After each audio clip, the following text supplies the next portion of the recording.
Ele tinha apenas 12 anos quando confundiu os doutores da lei no templo com perguntas que ecoavam mais sabedoria do que sua idade podia justificar. E depois disso, silêncio. Por 18 anos, Jesus desapareceu da narrativa bíblica. Onde ele esteve entre o templo e o Jordão? O que fez durante quase 2 décadas de anonimato absoluto? Por que os evangelhos não registram nada sobre esse período? Essa lacuna intrigante abre espaço para uma das maiores questões da história sagrada. O que o Filho de Deus fazia enquanto o mundo seguia sem saber que o Messias já caminhava entre eles?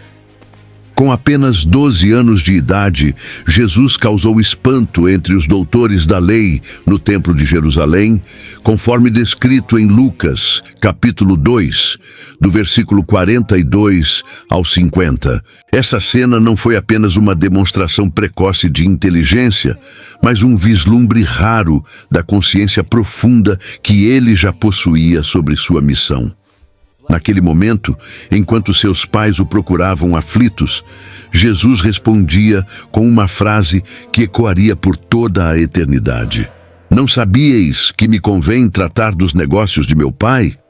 Essa pergunta, feita com a serenidade de quem sabe o que carrega por dentro, marca o ponto final do que os evangelhos relatam sobre sua infância e o início de um longo silêncio que se estende por 18 anos. Não há registros explícitos sobre o que se passou após aquele episódio, mas o impacto de sua presença no templo é revelador. Os rabinos se espantavam não apenas com suas perguntas, mas com as respostas que dava, como se um eco antigo estivesse se fazendo ouvir por meio de um menino. Esse momento, embora isolado, já revelava que Jesus não estava simplesmente aprendendo como os outros garotos da sua idade. Ele estava, de forma silenciosa, mergulhando nas Escrituras e amadurecendo uma identidade que nem mesmo os anciãos conseguiam compreender por completo. O templo, que fora por séculos o lugar da revelação, se tornava agora palco de um mistério ainda mais profundo. A forma como Jesus retornou com Maria e José para Nazaré, obedientemente, diz tanto quanto o episódio no templo. O Messias que deixara os mestres perplexos se submete ao anonimato, à rotina e à espera. Esse retorno silencioso à vida comum é um gesto carregado de significado. Não houve reivindicação de honra, nem sinais sobrenaturais para marcar aquele momento. Apenas a escolha deliberada de se ocultar. A obediência, muitas vezes invisível, foi o solo onde ele cresceu. Isso nos convida a refletir sobre como o divino pode habitar a simplicidade e como grandes propósitos se amadurecem fora dos holofotes. Nesse silêncio entre o templo e o Jordão, é possível perceber que não se trata de ausência, mas de preparação. A Bíblia afirma em Lucas, capítulo 2, versículo 52, que Jesus crescia em sabedoria, estatura e graça diante de Deus e dos homens. Crescimento é um processo. E ali estava aquele que salvaria o mundo, aprendendo com cada martelo, cada oração sussurrada, cada olhar trocado com sua mãe. Nazaré, distante da agitação de Jerusalém, era o cenário ideal para que o Filho de Deus fosse, dia após dia, moldado como homem. Esse primeiro vislumbre do menino no templo serve não apenas como uma introdução ao ministério futuro de Jesus, mas também como um lembrete de que até os planos eternos passam por processos. O silêncio que se seguiu foi cheio de significado. Ele crescia, e enquanto isso, o mundo seguia sua rotina, sem saber que o carpinteiro que andava por aquelas ruas empoeiradas carregava o peso do céu dentro de si. A ausência de detalhes nos evangelhos sobre a juventude de Jesus não deve ser interpretada como insignificância.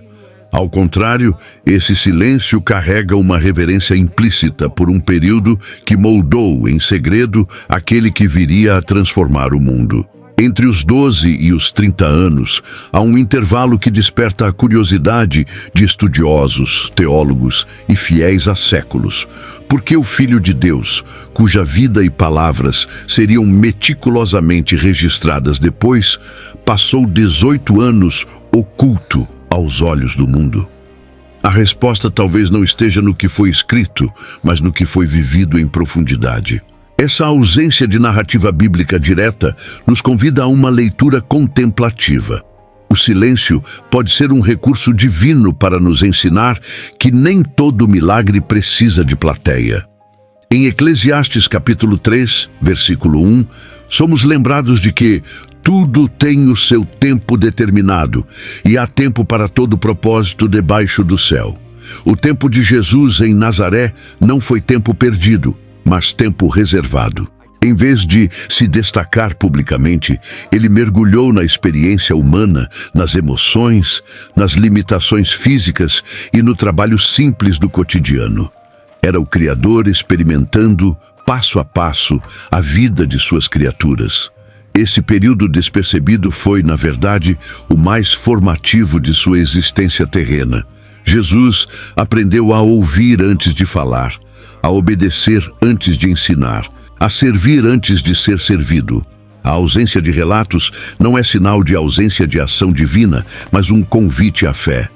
O que não foi escrito pode ter sido preservado para que compreendamos que a maturidade espiritual não nasce em altares, mas em quartos silenciosos, em rotinas comuns, em decisões diárias feitas longe das multidões.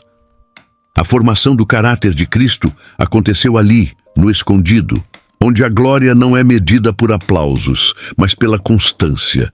Esse vazio literário entre o templo e o Jordão não é um erro editorial, mas uma ferramenta espiritual. Nele, aprendemos que Deus valoriza processos invisíveis.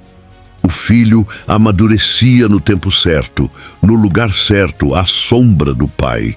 Esse silêncio ensina que nem tudo o que é divino será reconhecido de imediato.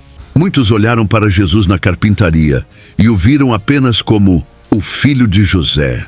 Não sabiam que ali estava o Verbo encarnado, preparando-se para o maior ministério que a terra já presenciaria. A juventude de Jesus, escondida aos olhos do mundo, nos lembra que a grandeza espiritual nem sempre se manifesta com estardalhaço.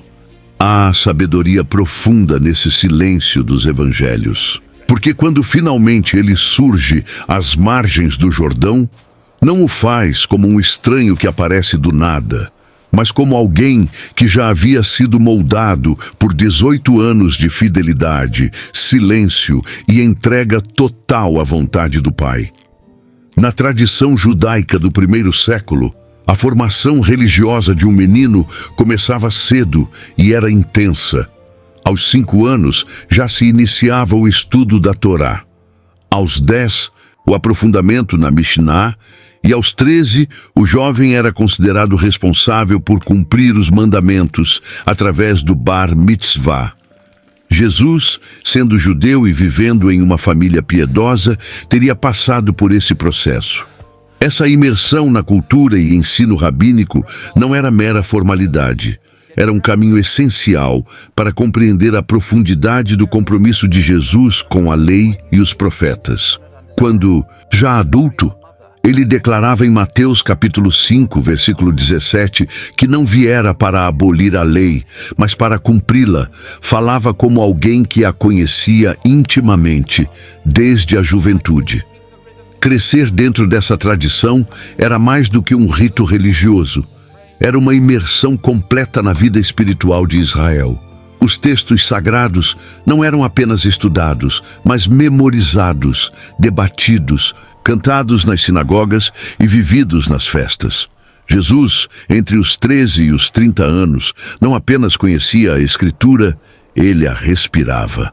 Cada parábola que contaria mais tarde, cada debate com os fariseus, cada citação que faria, estava enraizada em anos de formação silenciosa.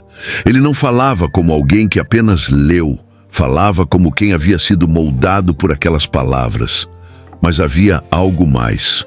A tradição rabínica exigia mais do que conhecimento. Exigia coerência, postura, discernimento e disciplina. Ao longo desses anos, Jesus desenvolveu todos esses aspectos. Mesmo sem jamais frequentar uma escola rabínica formal, sua autoridade era reconhecida. Como relataram os próprios líderes religiosos em João, capítulo 7, versículo 15. Como sabe este letras, sem nunca ter estudado? A resposta está nesses 18 anos silenciosos. Ali, no anonimato, o filho estava sendo preparado pelo pai. A unção que o acompanharia mais tarde já era cultivada na intimidade. Além disso, a vida em comunidade em Nazaré oferecia a Jesus um laboratório humano intenso. Ele via os dilemas das famílias, ouvia os clamores dos pobres, observava a hipocrisia dos religiosos. Tudo isso contribuía para formar não apenas um mestre, mas um pastor de almas. O conhecimento das Escrituras se encontrava com a compaixão pelos que sofrem. E quando finalmente se apresentou publicamente, seu ensino não era frio nem teórico, mas cheio de vida, graça e verdade. A formação de um rabino era muitas vezes uma jornada externa, de escola em escola. No caso de Jesus, foi uma jornada interna, feita de escuta, prática e obediência. O que os olhos não viram nesses 18 anos, o coração pode perceber em cada palavra que ele diria depois. Porque ninguém ensina com tanta autoridade sem antes ter vivido cada letra do que diz. Nazaré era uma aldeia pequena, sem grandes estruturas urbanas ou centros religiosos influentes. Nela, o som dos martelos, serras e pregos era parte da melodia cotidiana. José, o pai terreno de Jesus, era um carpinteiro, ou mais precisamente um tecton, termo grego que também pode significar construtor ou artesão. Acredita-se que Jesus, como filho obediente, tenha aprendido e trabalhado ao lado de José nesse ofício. Esse detalhe, muitas vezes relegado a uma menção simbólica, carrega um peso espiritual profundo. O Messias, que sustentaria o universo com sua palavra, como descrito em Hebreus capítulo 1, versículo 3, sustentou a madeira com as próprias mãos durante anos, moldando objetos simples com paciência e precisão. Na carpintaria, Jesus aprendeu não apenas o valor do trabalho, mas os ritmos da criação. Ele conhecia a resistência dos materiais, os limites do esforço humano e a importância do cuidado em cada detalhe. Cada peça feita por suas mãos continha algo mais do que funcionalidade, carregava um eco de propósito. A madeira, que mais tarde o sustentaria na cruz, já era parte do seu cotidiano. E ao transformar madeira bruta em objetos úteis, ele demonstrava um princípio que marcaria seu ministério. Redimir o ordinário com um toque divino. Esse labor constante, realizado longe dos olhos das multidões, preparava seu coração para tocar vidas com a mesma delicadeza com que moldava o cedro e a oliveira. O trabalho ao lado de José também lhe ensinou a escutar. Em cada cliente que entrava na oficina havia uma história, uma necessidade, um pedido. Essas interações humildes revelavam os dilemas humanos com uma intensidade que os discursos teológicos jamais captariam. Jesus aprendeu ali que a fé não se manifesta apenas nos rituais do templo, mas no compromisso de um homem com sua palavra, na justiça de um preço justo, na paciência com o cliente exigente. Ao conviver com o esforço e as limitações da vida comum, ele se tornava profundamente humano, sem deixar de ser divino. Há ainda um elemento de obediência silenciosa nesse período. Lucas, capítulo 2, versículo 51, registra que após o episódio no templo, Jesus desceu com eles e foi para Nazaré e era-lhe sujeito. Essa sujeição não era fraqueza, mas força canalizada. Ao se submeter ao processo, Jesus honrou a autoridade de seus pais, respeitou o tempo do Pai Celestial e se preparou para um ministério que viria com autoridade legítima. Trabalhar com as mãos, suar sob o sol da Galileia, aprender a economia dos pobres, tudo isso fazia parte da preparação do Rei dos Reis. Quando olhamos para a carpintaria de Nazaré, vemos mais do que ferramentas e madeira. Vemos um Deus que não teve pressa em ser reconhecido, que escolheu o caminho da paciência para revelar sua glória no tempo certo. O Jesus que falaria com firmeza nos montes e acalmaria tempestades foi o mesmo que passou anos ouvindo os sons do martelo e respeitando os processos do cotidiano. Ali, entre pregos e tábuas, era moldado o caráter do Salvador. A rotina em Nazaré não tinha o brilho dos salões de Jerusalém, nem a influência das escolas rabínicas. Era um lugar simples, povoado por camponeses, pastores, artesãos e donas de casa. Ainda assim, foi o cenário escolhido por Deus para ocultar seu filho durante os anos mais críticos de sua formação. Jesus viveu como qualquer outro jovem da aldeia. Participava das colheitas, ajudava nas tarefas domésticas, caminhava pelas trilhas estreitas que ligavam vilarejos. Essa vida comum, longe de ser desinteressante, foi um campo fértil para revelações silenciosas. Ali, a humanidade de Cristo se revelou em sua plenitude, sem aparições angelicais, sem milagres registrados, mas com uma profundidade de experiências que mais tarde marcaria sua empatia com o sofrimento humano. Nazaré era cercada por campos, vinhas e oliveiras. As parábolas que Jesus usaria mais tarde sobre o semeador, o trigo e o joio, o pastor e suas ovelhas, nasciam dessas paisagens familiares. Ele via a fé dos trabalhadores que, mesmo diante da seca ou da praga, plantavam com esperança. Observava mães cuidando dos filhos com carinho e firmeza. Via vizinhos ajudando-se mutuamente em tempos de escassez. Tudo isso era lição viva. A vida ali era simples, mas intensa em significado. Cada gesto, cada olhar, cada festa local carregava algo que falaria mais tarde ao coração das multidões. A aldeia, apesar de pequena, também era um espaço de tensões sociais. Havia os romanos, os coletores de impostos, os religiosos rigorosos. Jesus cresceu ouvindo histórias sobre o Messias esperado, sobre a opressão política, sobre a promessa de libertação.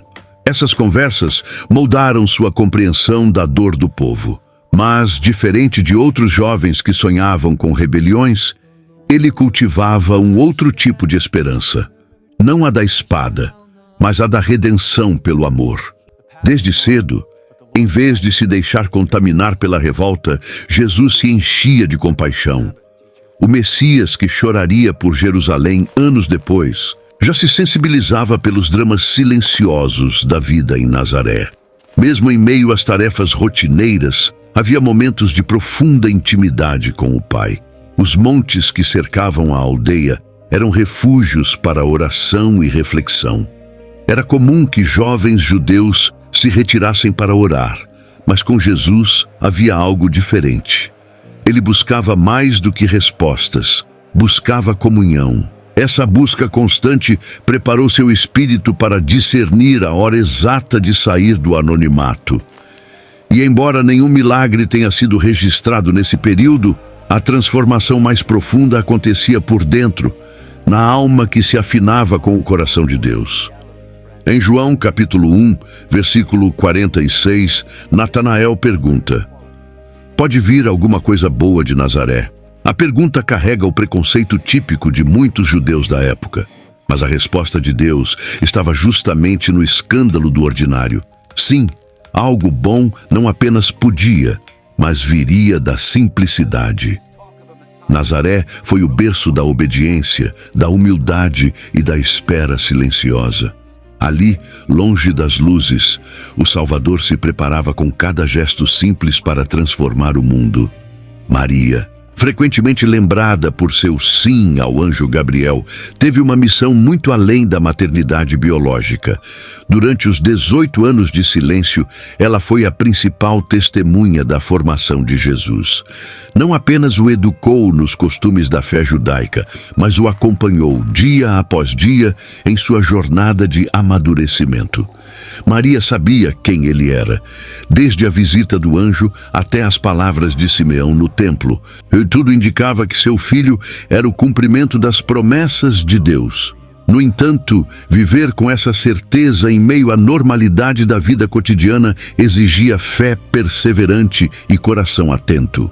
Conforme Lucas capítulo 2, versículo 19, Maria guardava todas essas coisas e as meditava em seu coração. Essa meditação contínua moldava sua postura. Ela não impunha a Jesus um caminho, mas oferecia presença constante e sensibilidade espiritual. Mesmo quando não compreendia completamente seus passos, permanecia ao lado dele. O silêncio entre os relatos bíblicos também é o silêncio de Maria, que, sem buscar protagonismo, escolheu acompanhar com humildade o crescimento do Verbo encarnado. Foi ela quem lhe ensinou as primeiras palavras, os costumes do lar, as orações ao acordar e ao dormir. Sua presença discreta foi um dos alicerces mais sólidos do ministério que viria a seguir. Além do cuidado físico e emocional, Maria oferecia a Jesus um exemplo vivo de confiança em Deus. Ela sabia o que era ser mal interpretada, julgada, e ainda assim manter-se firme na promessa. Esse testemunho silencioso ensinou Jesus mais do que qualquer discurso. Ver sua mãe suportar tudo com dignidade lhe mostrou a força da rendição verdadeira. Em uma época em que as mulheres eram relegadas a papéis secundários, Maria se destacou não por romper as normas sociais, mas por viver plenamente a fé em meio às limitações impostas pela cultura. Havia também entre os dois um vínculo espiritual profundo. Jesus, mesmo sendo divino, cresceu dentro de uma dinâmica familiar real, onde o amor materno exerceu influência marcante. O respeito que demonstraria pelas mulheres em seu ministério público, sua sensibilidade ao sofrimento das viúvas e seu cuidado com as mães, certamente tem raízes nesse relacionamento. O Messias, que mais tarde diria à mulher samaritana que Deus busca adoradores em espírito e em verdade, conhecia desde cedo o coração de uma mulher que adorava no silêncio do serviço diário. Quando Jesus inicia seu ministério público, em João, capítulo 2, versículo 3, é Maria quem o impulsiona ao dizer: "Eles não têm mais vinho." Ainda que parecesse apenas uma observação prática, ela estava mais uma vez discernindo os tempos. Seu papel nos anos silenciosos não foi passivo, foi ativo, vital e cheio de fé. Ela foi o ventre que gerou, os braços que sustentaram e a alma que creu. E esse testemunho discreto ressoa até hoje, convidando-nos a valorizar os processos escondidos, onde a glória se forma sem alarde. Embora os evangelhos não mencionem explicitamente a morte de José, sua ausência nos relatos do ministério público de Jesus, a partir das bodas de Caná, em João capítulo 2, versículo 1, sugere que ele já havia falecido. Essa perda, silenciosa nas Escrituras, certamente teve um impacto profundo na vida de Jesus. A morte de um pai é um marco na vida de qualquer jovem, e para Jesus, esse momento trouxe não apenas dor, mas também uma nova etapa de responsabilidades. Como primogênito, ele passou a assumir o sustento do lar, o cuidado com Maria e a liderança entre os irmãos. O luto de Jesus foi vivido no silêncio da alma, mas moldou seu coração com a empatia que mais tarde seria vista em cada cura, em cada abraço, em cada lágrima compartilhada com os que sofrem. Essa experiência de perda não o tornou amargo, mas o tornou mais sensível. O Jesus que enxugaria as lágrimas da viúva de Naim, em Lucas capítulo 7, versículo 13, sabia exatamente o que significava perder alguém que se ama. Ele não apenas conhecia a teoria do sofrimento, ele a viveu. Cada prego batido na oficina após a ausência de José tinha um novo peso. Cada refeição servida à mesa sem a presença paterna carregava uma saudade silenciosa. E mesmo diante do vazio, ele não se desviou do caminho. Sua fidelidade no meio da dor revela que o Filho de Deus também era filho do homem, tocado pelas mesmas emoções que nos visitam. Com a ausência de José, Jesus não apenas sentiu a dor da perda, mas também foi confrontado com o peso da responsabilidade precoce. Tornou-se o homem da casa, o protetor dos seus. Isso exigia dele não apenas força física, mas maturidade emocional e espiritual. Ele precisava lidar com contas, conflitos familiares e decisões difíceis. Aquele que mais tarde falaria sobre cuidar dos órfãos e viúvas, sabia do que estava falando. Ele mesmo viveu sob a sombra da ausência paterna, sentindo na pele o que significa manter a fé quando os pilares humanos desmoronam. Além disso, o silêncio bíblico em relação a José após a infância de Jesus é um lembrete de que, muitas vezes, os personagens mais importantes da formação espiritual de uma pessoa não recebem os aplausos públicos. José cumpriu sua missão com fidelidade, protegendo e formando o Messias, mas saiu de cena quando sua parte foi concluída. Essa percepção ensina que nosso valor diante de Deus não está na visibilidade, mas na fidelidade aos pequenos grandes papéis que nos são confiados. Jesus, certamente, levou consigo o exemplo de integridade do Pai terreno, mesmo depois que ele partiu. No decorrer dos anos, a ausência de José se transformou em presença na memória.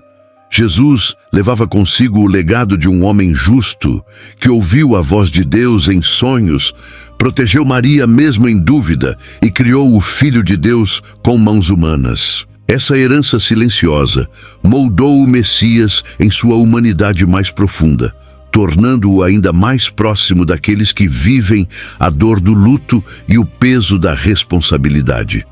A obediência para Jesus não foi um atributo imposto, mas cultivado com consciência e disposição.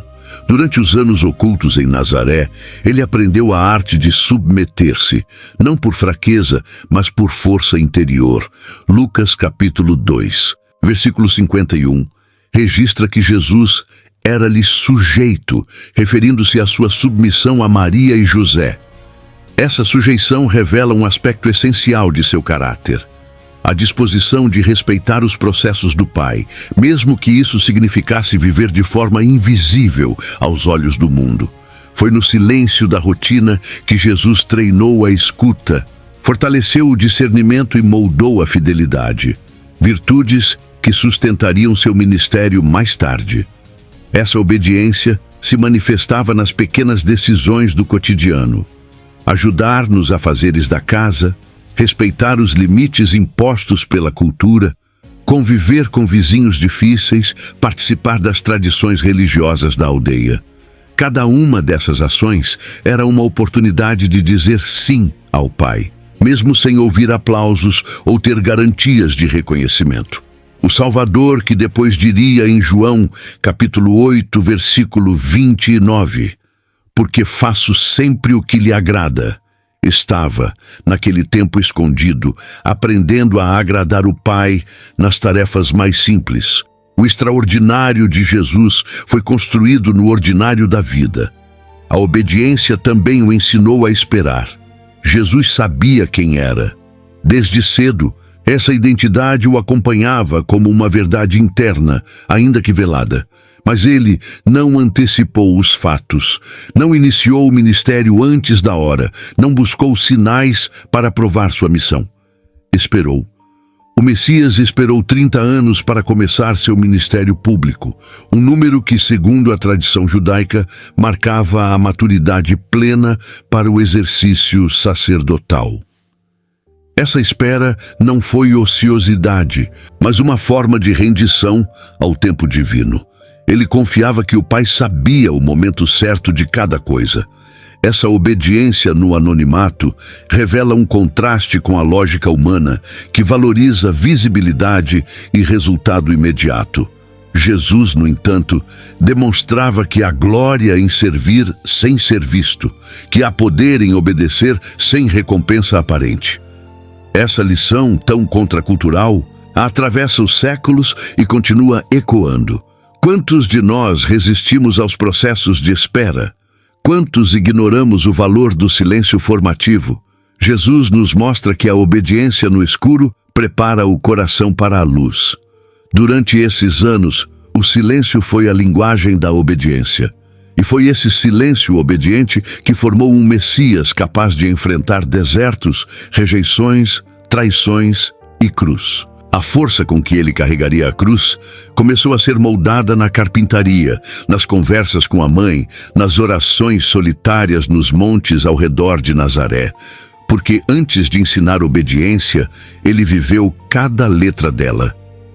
Entre os muitos debates sobre os anos ocultos de Jesus, um dos mais intrigantes é a possibilidade de que ele tenha tido contato com os essênios, uma seita judaica rigorosa, conhecida por seu isolamento no deserto e pela vida de pureza e disciplina.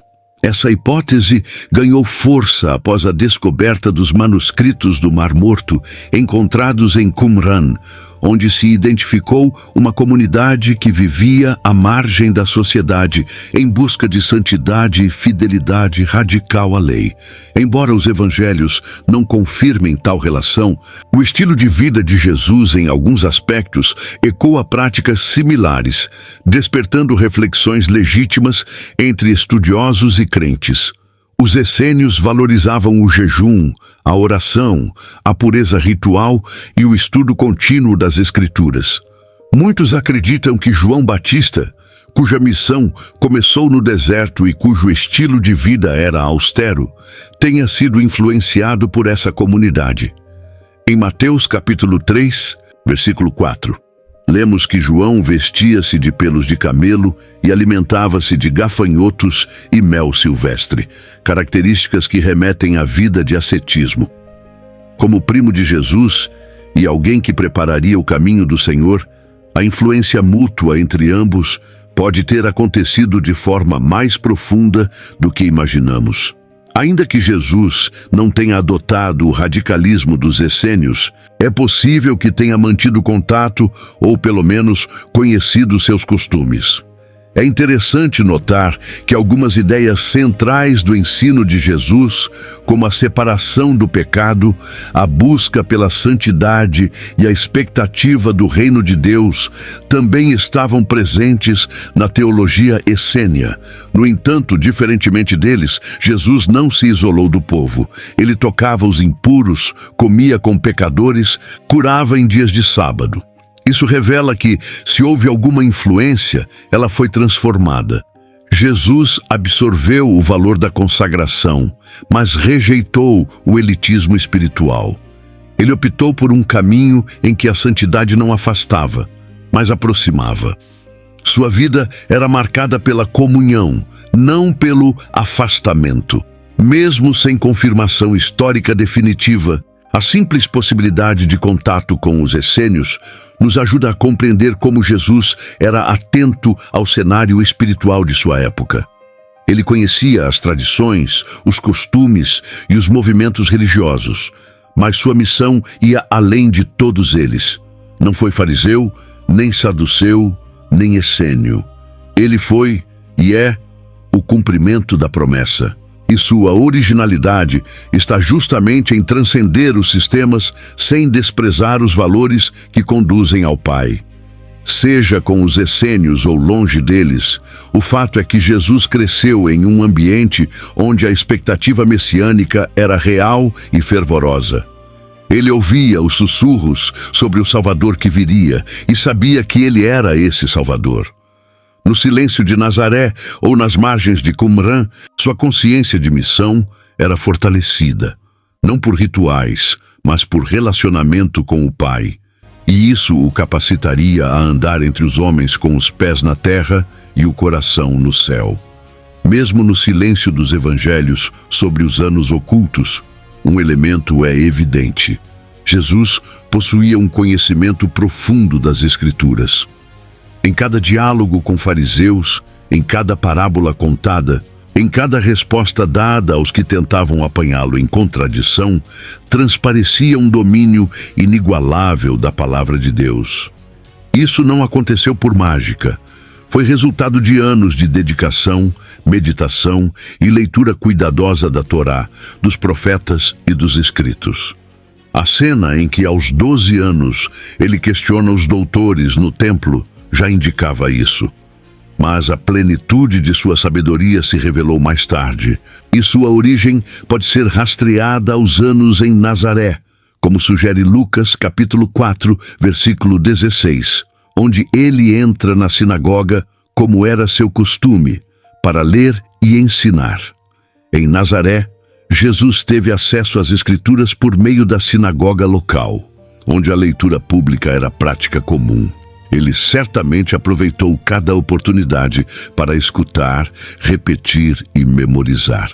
Muitos estudiosos apontam que os meninos judeus da época memorizavam grandes porções da Torá, e Jesus não só seguiu esse caminho, como o aprofundou com a revelação que vinha do Pai.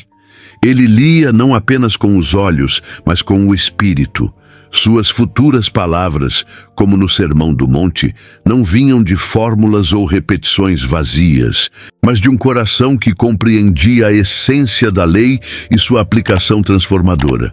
Além do conteúdo, a forma como Jesus ensinava revelava um tipo raro de sabedoria. Ele unia profundidade teológica com simplicidade de linguagem. Suas parábolas não eram desvios do texto bíblico, mas pontes para ele.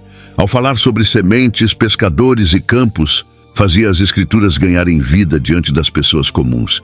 E tudo isso só era possível porque ele mesmo havia permitido que a palavra ganhasse vida dentro dele primeiro. Cada citação, e são muitas nos evangelhos, era feita com exatidão, contexto e autoridade. Não havia hesitação, apenas clareza. A sabedoria de Jesus, porém, ia além do conhecimento intelectual. Era cheia de graça.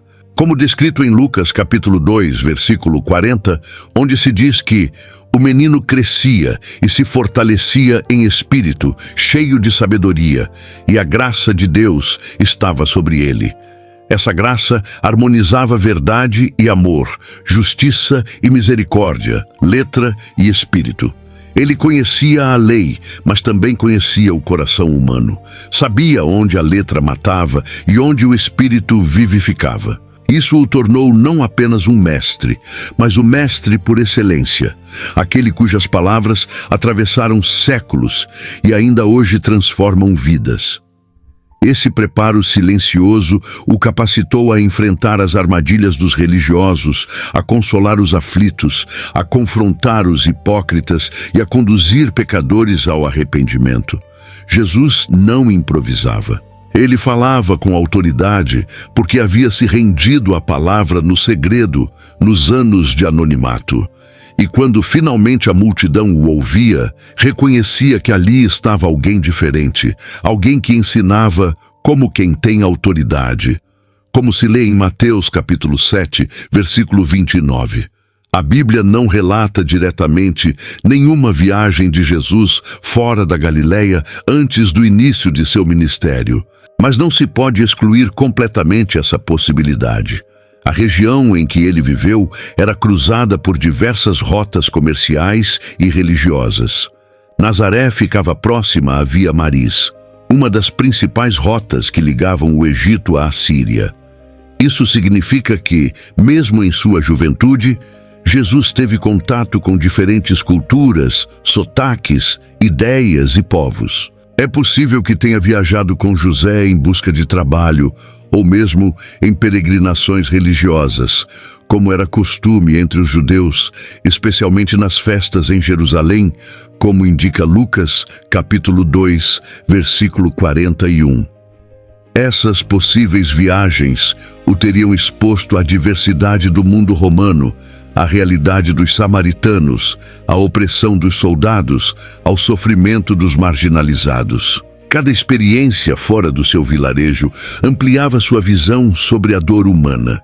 Ao ver a injustiça dos sistemas, a arrogância dos governantes, a religiosidade vazia de muitos líderes, Jesus absorvia, com um olhar atento, o cenário espiritual e social que enfrentaria em seu ministério. Nada disso o deixava indiferente. Ele não era um Messias alienado da realidade. Pelo contrário, caminhava entre os homens, vendo e sentindo o que eles viviam. A própria natureza do seu ensino demonstra familiaridade com diferentes realidades. Ele falava com propriedade sobre impostos, soldados, moedas, tribunais e senhores de terra. Esses elementos sugerem que seu repertório vinha de um olhar treinado, de um coração sensível ao que via ao redor. É possível que tenha visitado cidades como Séforis, a poucos quilômetros de Nazaré, um centro urbano em expansão na época, onde judeus e gentios se misturavam. O contato com essa diversidade pode ter aguçado ainda mais sua compaixão universal, aquela que não via cor, classe ou nacionalidade, mas enxergava a alma humana. Mesmo sem passaporte ou mapas detalhados, os pés de Jesus percorreram mais do que caminhos de terra batida. Ele caminhou pela realidade humana com empatia. Se ele de fato cruzou as fronteiras da Galileia durante seus anos ocultos, o fez como um aprendiz silencioso, absorvendo dores, histórias e sinais. Nada do que viveu foi desperdiçado. Tudo serviu para formar o Cristo que acolheria gregos, romanos, cananeus e samaritanos, com a mesma ternura com que falava aos filhos de Israel.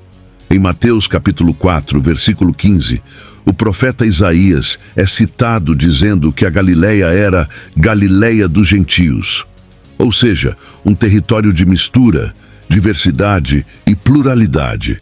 E foi ali que Jesus cresceu, aprendeu e talvez até tenha partido em breves jornadas, não apenas geográficas, mas humanas. Cada passo dado fora de Nazaré preparava o Messias para dar passos ainda maiores, em direção à cruz, em direção à redenção de toda a humanidade. Jesus cresceu em uma família numerosa. Os evangelhos mencionam que Maria e José tiveram outros filhos, entre eles Tiago, José, Simão e Judas, além de irmãs, como está registrado em Marcos, capítulo 6, versículo 3. Viver em um lar com vários irmãos é sempre um desafio, ainda mais quando um deles carrega um chamado divino sem igual. Embora Jesus fosse perfeito em sua obediência, a convivência familiar não foi isenta de tensões. A incompreensão de seus irmãos é evidente anos depois, quando já em seu ministério eles não criam nele, como relata João capítulo 7, versículo 5. Esse detalhe lança luz sobre possíveis conflitos silenciosos nos anos ocultos. Imaginar a infância e juventude de Jesus ao lado de irmãos que cresciam dentro dos mesmos costumes, mas sem a consciência de quem ele realmente era, é perceber o peso do anonimato e da incompreensão. Como explicar sua sabedoria precoce? Como justificar sua conduta irrepreensível sem parecer arrogante? A convivência em casa exigia dele mais do que santidade, exigia humildade. Aquele que ensinaria a amar os inimigos começava treinando isso dentro de casa, diante de irmãos que talvez o ridicularizassem ou o julgassem por ser diferente demais.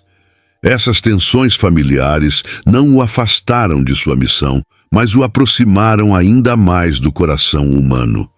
Jesus sabia o que era não ser compreendido pelos mais próximos. Sabia o que era conter palavras, suportar julgamentos e amar sem retorno. Essa experiência se tornou um dos fundamentos de sua misericórdia. Quando olhava para os marginalizados, os rejeitados, os desprezados, ele sabia o que era viver sob olhares de dúvida. E mesmo assim, escolhia amar, porque sua identidade não dependia da aceitação alheia, mas da voz do Pai que o havia chamado. Mesmo entre conflitos, Jesus não negligenciava sua família.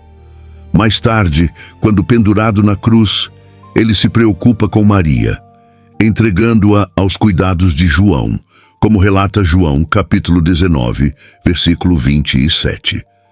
Esse gesto final é um reflexo do cuidado cultivado desde os anos escondidos.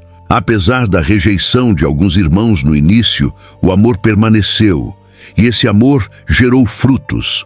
Tiago, seu irmão, tornou-se líder da igreja em Jerusalém e autor da epístola que leva seu nome. O que começou como incompreensão se transformou em fé sólida, um testemunho silencioso do impacto de viver com o próprio Cristo. As tensões familiares de Jesus nos ensinam que até mesmo os chamados mais divinos passam por provações humanas. A perfeição dele não o isentou de conflitos, mas o capacitou a lidar com eles sem perder o amor.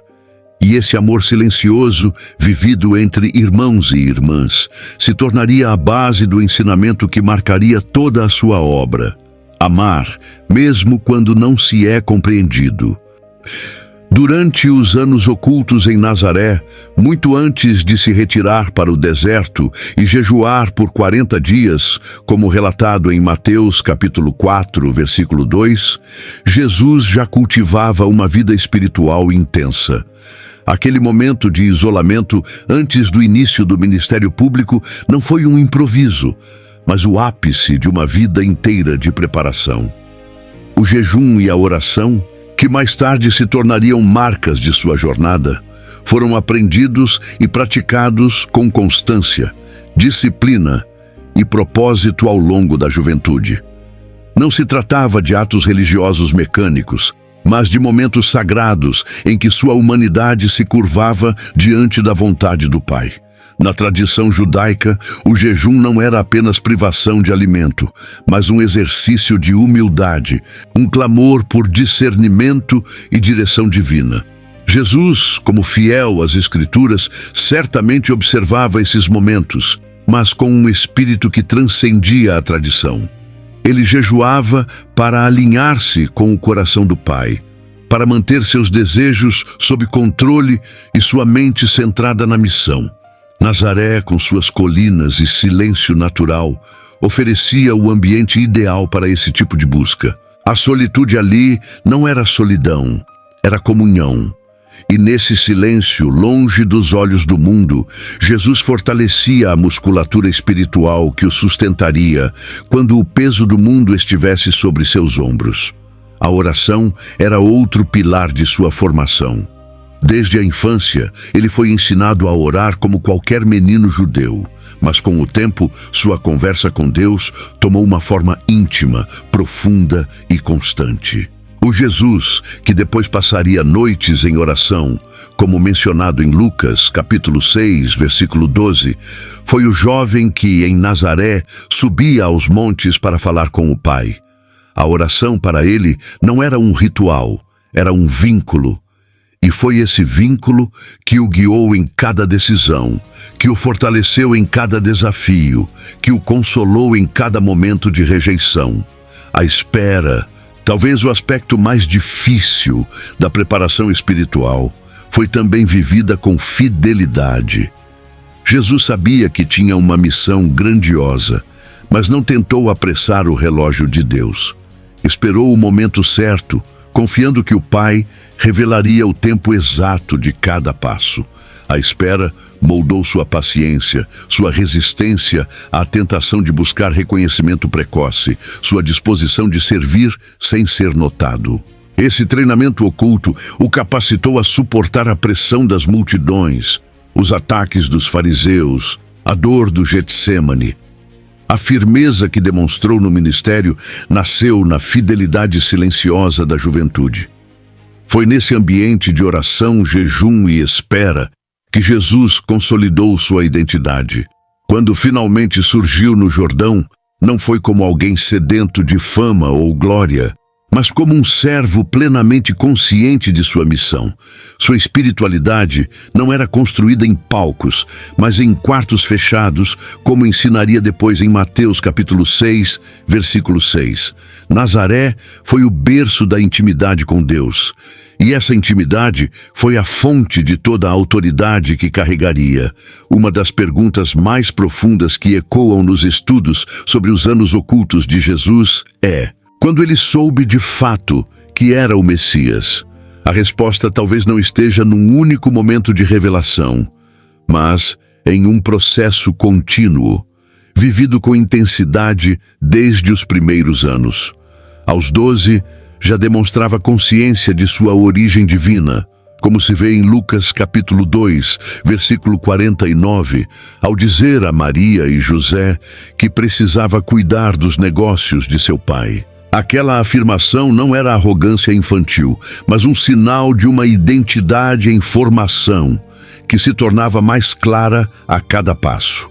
A construção dessa consciência foi gradual. Ele não nasceu citando Isaías ou proclamando milagres. Ele cresceu. Cresceu ouvindo as Escrituras, observando as festas, questionando os costumes, e nesse caminho o Espírito Santo ia revelando, pouco a pouco, o propósito eterno. Jesus aprendeu quem era, na medida em que mergulhava na palavra e se entregava à oração. Não foi uma revelação mística desconectada da realidade, mas uma certeza forjada na intimidade com o Pai. Cada versículo decorado, cada salmo cantado, cada profecia meditada contribuía para que sua identidade messiânica fosse compreendida, não como um título, mas como um chamado. O ambiente familiar, as celebrações judaicas, os ensinamentos recebidos, tudo isso formava um quebra-cabeça que ele ia montando com o tempo. Ao ler sobre o servo sofredor em Isaías, ou sobre o profeta que viria como Moisés, algo em seu coração ardia. E ainda que pudesse não compartilhar tudo com os outros, ele sabia que era diferente, que havia algo maior esperando por ele. Mas não se deixou consumir por isso. Continuou servindo, trabalhando, esperando, porque mais importante do que saber quem era estar pronto para ser quem deveria ser. Essa consciência não gerou orgulho, mas humildade. Jesus sabia que ser o Messias não significava dominar, mas se entregar. Não significava ser servido, mas servir. E essa convicção se consolidou com o tempo, até que, ao ouvir a voz do Pai no batismo, como registrado em Mateus capítulo 3, versículo 17, não houve mais dúvidas. Este é o meu Filho amado, em quem me comprazo. Aquela afirmação pública apenas confirmou aquilo que ele já carregava dentro de si. A identidade que cresceu no silêncio agora se revelava na voz do céu. A descoberta de quem era foi um processo tão humano quanto divino. Ele não pulou etapas, não buscou atalhos, não acelerou os planos. Permaneceu fiel ao tempo de Deus, mesmo sabendo que o mundo esperava por ele. A consciência messiânica de Jesus é, portanto, um convite à maturidade espiritual. Saber quem somos, mas esperar o tempo certo de nos revelarmos ao mundo. Depois de 18 anos de anonimato, Jesus se levanta e caminha em direção ao Rio Jordão. Ali, à margem das águas, encontra João Batista, o profeta que preparava o caminho. A cena registrada em Mateus, capítulo 3, versículo 13, marca um divisor de águas, literalmente e espiritualmente. Não se trata apenas de um batismo simbólico, mas da transição entre o silêncio e a proclamação, entre o escondido e o revelado. O Jesus que entra nas águas é o mesmo que viveu 30 anos em Nazaré. Mas agora, a plenitude do tempo havia chegado, e o Pai o chamava para o cumprimento visível da missão. O batismo foi o selo da obediência cultivada em segredo.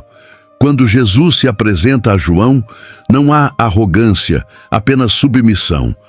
Ele se alinha com os pecadores, mesmo sendo sem pecado. Ao ser mergulhado nas águas, leva consigo todo o aprendizado do silêncio. A carpintaria, as orações, os jejuns, as perdas, as dúvidas familiares. E ao emergir, o céu se abre, o Espírito desce como pomba, a voz do Pai se manifesta. Aquela trindade em movimento revela que o tempo de espera terminou, mas o início do ministério não anula os anos anteriores, pelo contrário, os confirma. Cada milagre que viria depois, cada ensino, cada confronto, trazia a marca do que fora vivido longe dos olhos do público. O Jesus que curaria leprosos e ressuscitaria mortos era o mesmo que havia consolado sua mãe em silêncio, que havia sorrido para vizinhos, que havia lido os salmos à luz de lamparinas simples. O Messias, que agora chamaria discípulos, já tinha, por muito tempo, sido discípulo do Pai. O Jordão não foi um ponto de partida improvisado, mas o culminar de um processo eterno. A escolha do Jordão também carrega simbolismos profundos. Ali, Josué havia conduzido o povo à terra prometida. Ali, Elias passara seu manto a Eliseu. E agora, ali, Jesus assume seu lugar como o Cordeiro de Deus que tira o pecado do mundo. Tudo se conecta. O silêncio dá lugar à voz, a espera dá lugar à ação. Mas o coração permanece o mesmo, obediente, sensível e entregue. Essa travessia das águas marca a união entre o invisível e o visível e nos convida a olhar com reverência para os anos que muitos desprezam. Porque com Jesus aprendemos que os processos ocultos não são perda de tempo, são o tempo de Deus construindo algo eterno. E quando finalmente chegou a hora, ele estava pronto, não por mágica, mas por causa de cada momento vivido entre o templo e o Jordão. Quantas vezes na vida sentimos que os momentos mais silenciosos são também os mais esquecidos? Mas e se forem justamente os mais importantes? Comente aqui o que você acredita que Jesus aprendeu no silêncio de Nazaré. Compartilhe este vídeo com alguém que também valoriza as histórias ocultas da fé. E se ainda não faz parte da nossa comunidade, inscreva-se e caminhe conosco por essas páginas não contadas da Bíblia.